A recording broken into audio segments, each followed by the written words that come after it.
This meeting is being recorded. There it is. Yeah, this meeting is being recorded. Welcome to, I don't even know what episode this is of the Tilt Report because it has been a while. I want to say episode 14 or 15. I think it's 14, yeah. Are we 14?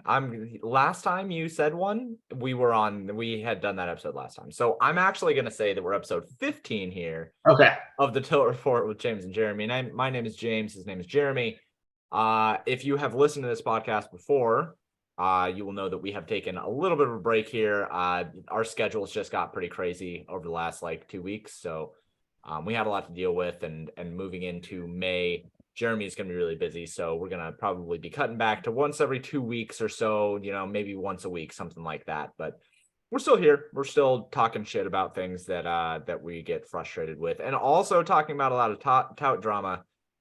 This episode we have some really good spicy stuff to talk about. Not necessarily tout drama, but industry drama. So we'll be talking about that a little bit later. But how you been, Jeremy? You been really busy over the last week or so?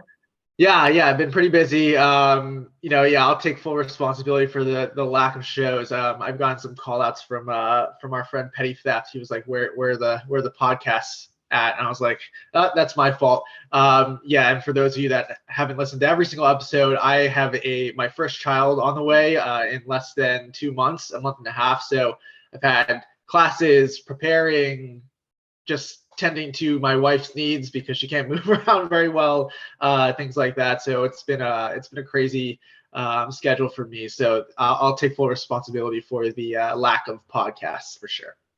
When Margaret was pregnant, I loved the classes. They were fun. All right, because they're supposed to be this kind of it for those of you who do not have kids or never took the pregnancy classes. Basically, it's preparing women for what the birthing process is going to be like, and preparing men to understand how worthless they will feel during the birthing progress. Yeah, basically. And your entire job, the woman's job, is to do the damn thing, right? The woman's job is to give birth to a whole ass child. The man's job is literally just to be there and say, "You can do it. How you doing, honey? I'm here for you. You can do this." Words of reassurance. Actually, the thing that you should say the least is, "I know this is hard," because as a man, you don't know. You don't know. Yeah. You don't know. Never know that this is hard. So that was always fun. I really liked classes, mostly because people just were so awkward in them. And somebody like me, I can read a room really well, and I can lead a room really well. So everybody's always feeling super awkward, and I was able to just crack out jokes at will because nobody else is making them, right? Nobody else is trying to be funny. I had a great time reading the classes, so I hope that you and the wife are having a good time. Yeah, we're having a pretty good time. I think part of the reason why we joined them is to meet other couples that are around our age and going through the same thing. So we've been able to do that. So it's been pretty good. But it's been taking a lot of my time, and then obviously I have my real job to deal with. So definitely time consuming, but it's been a good it's been a good run so far. Yeah, you have your real job to deal with and your fake job over at ETR to deal with. Yeah, but ETR subs have been crushing golf the last couple years. So that's sick. I saw that you guys had one guy who took down the main flagship 2 times. 2 times in a row. He won both the drive the green and the pitch and putt this week. Last week he just took down the pitch and putt, I think. That's a cool $500,000 in 2 weeks for that guy. He's been in our Discord for a little bit. Been an ETR golf sub since really the beginning, so since last year. So it's good to see some people in our Discord sun running for a little bit. Yeah, that's sick. I'm happy for whoever that person is. Happy for ETR and all their things. The end of the NBA season is always weird for ETR. I know that they do off season draft stuff for NFL, and it's getting all geared up for that. I personally fucking hate draft season. I hate it. It's the thing that I think is the most annoying part of being in this industry is everybody becomes an expert at everything as soon as it makes them any kind of money. Yeah. And, fact of the matter is that most of us just aren't that good at that kind of shit. And I think that while there's certainly edges to be made in betting arbitrage and stuff like that, certainly edge. it just it tilts me to no fucking edge when I see everyone has to have a hot take. Everyone has to have some sort of fucking opinion on this. Like, you're not gonna see me tweeting about the shit because I don't give a fuck about the draft, man. My NFL season does not start until after the draft when I can start drafting fucking best ball teams. But I'm not fucking drafting Bijan Robinson right now in the first round with nobody even knows where he's gonna go. Yeah. Like that, I've seen him fucking like mocked to like 6 different teams, and half of these teams have a running back that they already like. So I'm like, what am I? What is everybody supposed to even do with this information? How can anybody act like it's actionable right now? I'm tilting. It's I hate draft season. So I hate it. No, I think especially for best ball, and I think we talked about this on a previous episode. I mean, best ball, it's a long season, and there's a lot of variables that go into it, especially in NFL. You're just adding, another variable when you don't know where someone's going to go.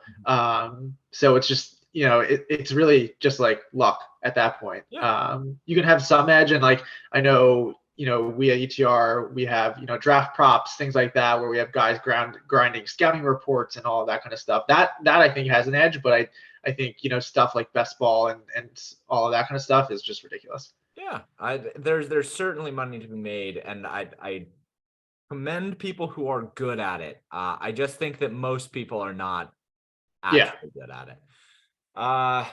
Anyway, yeah, I think that this is a tilting part of the year for me for that, but we are in the middle of MLB season. I was gonna ask, how's that going? It's going great. Yeah, it's going great. Yeah. After dropping, I don't know, $7,000 or something in the first week, like $1,000 slate. I'm back up probably, I don't know, maybe I'm only down like 1,000 now. Had a pretty hot last week or so. Nice. I was in contention to take down both the 88 and the 250. I was in like 3rd place or something like that. And I'm at the mall. Okay. So this was last Saturday, I want to say. We're at the mall, we're walking around, and I'm in first in both these contests at the moment that we get to the mall, right? Like, I'm $30,000 for it right now. Going through the mall, and then somebody hits a home run, and like, okay, well, I'm in 3rd. It doesn't matter. Like, the chalk pitcher got knocked out. Okay. And so we're walking around, and I have Max Scherzer starting late. All right. Yeah. And he's not as owned as he should be. He's maybe 20% owned. He has a good first couple innings, and I am climbing back up. I absolutely win this GPP should Max Scherzer just do okay through the rest of the game. Regular, yeah. Gets ejected in the 4th inning. Oh, that was the one where like they found some shit on his glove, right, or something like that. They forced some shit into his glove. Like, they made him clean his hands with isopropyl alcohol, with cleaning alcohol, which makes rosin stickier. And he's yelling at the ump like, "You told me to clean my hand with it. You watched me do this." And they're like, "All right, well, we gotta eject you." And so I'm sitting here with Max Scherzer with 10 fucking fantasy points. I'm in the middle of Fabletics looking at fucking shorts. And I see Max Scherzer gets ejected, and I just have a meltdown. I have to take a lap around I'm telling, like, Margaret is having to explain to these girls that are working the counter, like, "Oh yeah, he might have just lost like $30,000. Walking, pacing around the mall, just fuming. I was so mad. But outside of that, it has been a good baseball season so far. Lots of takedowns so far. Had some subs have some of their best hits so far. Nice. Had some takedowns, had a sub who is playing on FanDuel this year for the first time, has a live final seat already. All right. A lot of really good stuff. Yeah, I love baseball season. I think it's the best models that I have. So I'm very happy about that. But you haven't been playing, so you don't know. You just you're gonna keep harping on me on this. I hop in there once in a while. I feel like I can't keep up, like with the everyday, and but I feel like if you miss like 4 slates in a row, you're like, I have no idea what the fuck is going on. So I'll one of these days I'll take the time to like learn the models and figure out how to use them, because I don't want to play anything that I'm just like clicking buttons and I'm just like one of those fish that's just trying to get lucky. But I'll pop in there a few more times for sure, make an appearance. I will say, when it gets towards the end of the season, after I'm prepping for NFL or whatever, Yeah. I'll take like 3 weeks off or something. And then I'll come back and I'll be like, oh, this slate doesn't look too bad. And I'll go in and it'll be like some guy who's like $2,000 at the beginning of the season is now like $7,000. Yeah. Like 40 home runs. I'm like, what the fuck is this? Like, I haven't been gone that long. Why is Danny Peralta fucking 5,800 against Kershaw? Like, that doesn't make any sense. So I totally understand that. Speaking of those things, we have some pretty good contests actually. Today is a good day for you to play if you have not been paying attention. DraftKings has what's called the bat leaderboard thing. Yeah, I saw that. I talked a lot about it on the Road Grinders morning show this morning, but the 222 aluminum bat is pretty nice. Playing that instead of the 250 today. 44.44 is better than the $40 regular single entry. And there's extra added equity. So if you finish at the top of the leaderboard, so your score of each slate that you play will be accumulated across the next week. And then if you are the highest scoring person of all of your accumulated scores, then you get extra added equity. Like the 222 has 3,000 extra added up top for the top overall score. So that's pretty cool. I like when they run things like this. I wish they would run more kitschy stuff like this that is kind of added equity or even just interesting stuff. Like I love when they run those like 5-day long contests where it's like a cash game the first 3 days and then it turns into a GPP in the last 2 days. I love like they don't do those enough. So like there's really good stuff for baseball. It's 7-game slate right in the wheelhouse. There's NBA if you're still into playing that. I think there's hockey, but I haven't ran any of that stuff yet. So there is pretty good contest today. You would like this. Saul Goodman tweeted out on Saturday. They made an NHL slate for one game. I think it was Devils Rangers, and Saul was like, "You can't even make a legitimate lineup. It's like you can't actually make one." Yeah, you could only build an illegal lineup because which is hilarious. So dumb. But we don't have any of that today. Speaking of Saul Goodman, we have some fucking great industry drama. And the main reason for this podcast today, Empire Maker decided to go scorched earth on McLovin and the other cheaters in the industry. McLovin, Saramek, SRN. And Aaron from State Farm. I think those ones that he and I think someone else too. I think he might have said Sisima or Sisima or whatever however the hell you pronounce his name. And look, man, I mean, like these guys have been cheating for years. I mean, Blender and I have talked about it, like on a podcast. Where, like we know that McLovin is cheating. We know that like they're gaming the system. Yeah. And the thing about it, what they do is they'll go into 3-man lobbies. All right. So they'll always be in 3-man lobbies, especially the higher dollar ones. And it'll be McLovin and it'll be SRN. Yep. And what they'll do is in cash games, they'll have the exact same lineup every single time. Like they always have the same lineup. And then in the 3-mans, they have a 2v2. And what they do is they basically force the third person to lose 66% of the time or something like that and remove their equity and then basically eat up the rake difference. So they're like the vast majority of the time basically guaranteed a 10% split. And they've been doing this for fucking years. And Empire Maker, I guess, did slightly too much Molly and decided to just get on Twitter and fucking go scorched earth. What do you have to think about this, Jeremy? No, I mean, it's pretty well known across the industry that these guys do this. I think I for once in my life I agree with EM2. I mean it's straight up bullshit. I don't know why DraftKings has done nothing about it. I guess because it's like hard to prove out because in the 3-mans they can just say they're playing optimal projections and that's it. And like it's kind of ridiculous. What I will say is the only reason why they can do that is because they have like massive bankrolls and they're like grinding out 10% equity on these like massive buy-in contests. I mean I think it's bullshit. I agree with him. It's ridiculous. It also like just like puts a bad taste in everyone's mouth. We're all like trying to grind like fucking $15 GPPs and shit like that, and they're just sitting up in like the $10,000 buy-in 3-mans. Like grinding out $1,000 per contest. Yeah. It's bullshit. I mean, and Mock has never said anything about it. Like, No. he's responded to things on Twitter about other shit, sports stuff, all that kind of stuff. But you tag him about this bullshit, he'll never say anything about it. No. So I think he's a coward, quite honestly. I think they're cowards. So Well, at least fucking own it if you're gonna cheat. Yeah. Well, it's a good thing for him, I guess, to be able to make $2,000 a day. Just like they won't do anything about it.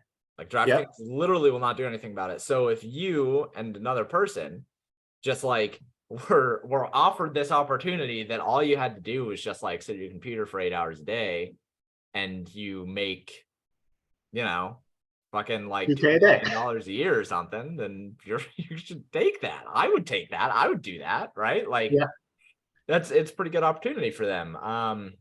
But it's shitty and it sucks, and there's a reason why a lot of like the high dollar players just won't go in there anymore. They won't even join them anymore. Yeah, you got to wonder how long that lasts. Like how long can they continue to pull that off until they've dried up the ecosystem of people with the bankroll to like jump in there? I mean, I'm surprised that they still have people joining them. I mean, this has been going on for a long time, like more than 2 years at this point. Yeah. So I'm surprised there's still people joining them. I guess it makes sense because like I guess EM2 joined them this week and was like, what the fuck? That seems to be what the reason why he started tweeting about it. But yeah, no, I mean, like I said, for once in my life, I'm on EM2's side. As much as EM2 is a giant dick, I think that like him and Borders Road are kind of two birds of the same feather, right? And I respect Borders Road for being really, really good at DFS, really good. Yeah. Him and I don't have the same like belief set at all, but I'm like a decent industry friend just because like we've talked and we've worked together, and like I think that he's like at the very least he owns it, right? And the same thing with EM2 with Blake, like he owns it. And I respect that because there's a lot of people in this industry that don't. There's a lot of people in a lot of industries that are total fucking assholes and they don't own it. And one saying that I stick to in life is if you're going to be an asshole, fucking own it.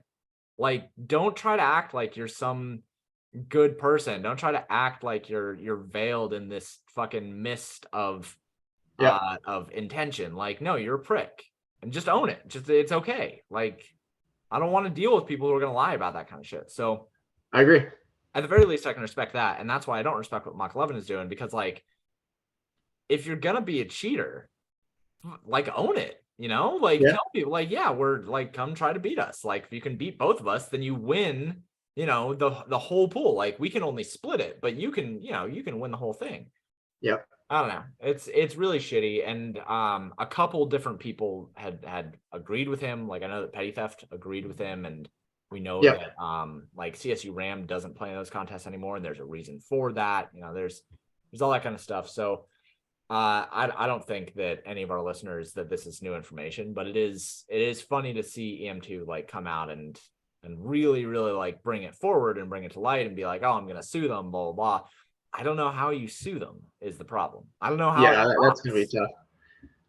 I don't know how it stops. He can contact the Siege. He's a lawyer, isn't he? Contact Siege, yeah. But I mean, Siege has probably got are there any brackets to do, or like is there any like dart tournaments or something? I think CJ is a hilarious person. I just wish that, like I was just saying, if you're gonna be a weirdo, own it. Like Siege just doesn't own it. Like he tries to act like he's this cool guy. Yeah. I mean, he's not, dude. Like you're a fucking weirdo. Like you're kind of a Melvin. It's okay. There are Melvins in the world. There's weirdos. I'm a little bit of a weirdo, but like I don't walk around trying to deny the weird shit that I do with my life. Like I like putting fucking like spice in my coffee. I like putting butter in my coffee. Is that weird? Yeah, sure, whatever. But That's pretty weird. Whatever, go for it. Just fucking own it. Just own your shit. So that's what we've got for industry gossip and tout and shit. It's pretty funny. It's pretty interesting, but Let us know what you guys think about it. I know that most people don't play in those stakes and are not dealing with it, but like if you have been and you're like, I can beat them, just stop. Just let the ecosystem dry out, man. Like that's the only way to stop them, I think. I don't think that there's any way to stop them. Yeah, just like make draft because they have to fill, right? They're not gonna yeah. So they don't get filled because DK is eventually gonna take those contests away. Right. Yeah. So and I don't, the reason why I didn't talk on Saramek or Aaron from State Farm, I don't really know those guys that well. Like I know Mark Levin, I know that he's cheating, but like I don't really know Saramek or Aaron from State Farm or Sigma or any of those guys. So can't really say anything to that. I don't play those contests, so I have no fucking idea. But so that's what we got today. Good baseball contest, really good baseball contest today. If you don't have a subscription over at paydrdfs.com, you should go get one. Models have been terrific. I've been really happy with them so far. So if you don't already have that, if you don't have a subscription over at ETR for golf, then you should do that because their golf product is obviously crushing it. If not for just the showdown articles from our friend Jeremy here. Jeremy, do you have any final thoughts for the people? Man, it's been a explosive episode. No real final thoughts. I think, yeah, like I said, you know, and you said very eloquently, if you're gonna be a dick, just own it. Those are my final thoughts. I'll put the icing on the cake. Yeah, get that shit framed. I'm gonna get that framed, put it above my work rig. You're gonna be an asshole. Be an asshole, just fucking own it. My final thoughts are going to be, I'll stick with like the philosophical thing here. When you're young, you should try new things. All right. When you're older, that's when you should do all the things that you love. There's a certain balance there, right? Where when you're young, you have enough time to make a lot of bad decisions. And like, it's not really going to matter that much over time. So like, go try some food that you haven't tried. Go like stay away from your favorites a little bit. Like go try new shit. Because you might be missing out on something that is an even bigger favorite for you, you know, like you might be missing out on something that's your new favorite. So if you're young, go try some new shit. If you're older, just do the things that you love. You've had a lot of time to figure that out. So that's my final thoughts. This has been episode either 14 or 15. I don't fucking know, of the Tilt Report with James and Jeremy. Thank you guys for tuning in. If you guys have any suggestions or questions for the bod, then reach out to either one of us on Twitter. I'll tag the link below. So thank you guys so much, and we will talk to you next time.